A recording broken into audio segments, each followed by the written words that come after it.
let's go ahead and bow with anticipation and expectation that God is coming through for us yet again. So let's bow. Most gracious and heavenly Father, God, we thank you for your word. It does encourage our hearts and our souls that you look upon us and you know us better than we know ourselves. You know what's on the inside of us. So, Lord, as we struggle, help us to be reminded that you are watching over us during the struggle.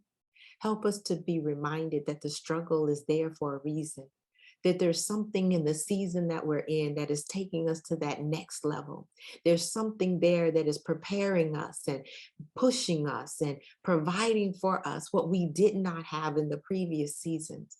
So, Lord, as it gets hard, help us to be on our knees even more, asking you even more to show us and reveal and uncover what is there that we don't see.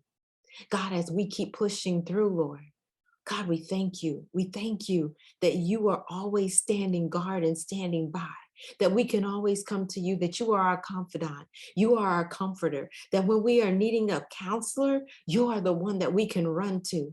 Thank you, Holy Spirit, that you continue to speak to us. Speak, oh Lord.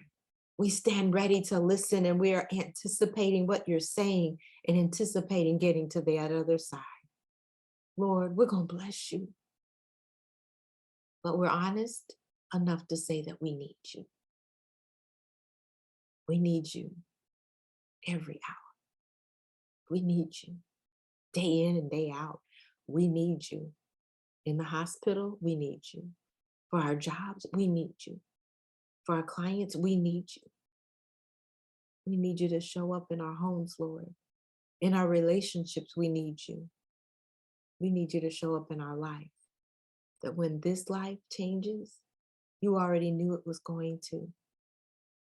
When what we thought was going to happen and when we look back in the rearview mirror, God, you knew that we should be forward thinking.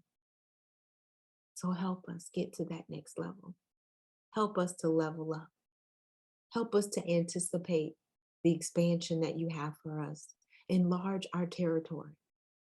God, we're going to be so careful to worship you, to praise you, to thank you, to give you all the glory and magnify your name. It's in Jesus' name that we do pray and give you thanks. Amen. Well, God bless you. You are truly my family, and I appreciate each and every one of you. And I thank you. At the beginning, I said, go ahead and subscribe to make sure that you are notified when a new messages come out. But I just want to say personally, thank you for listening and watching. Thank you for sharing the message. Thank you for encouraging someone else. Thank you for your comments. I appreciate each and every one of you. And I thank you so much for being a part of my tribe. Have an absolutely fantastic rest of the day. I'm Dr. Chonta Haynes with Heart Truth Ministries, helping you put feet to your faith so that you can walk victoriously.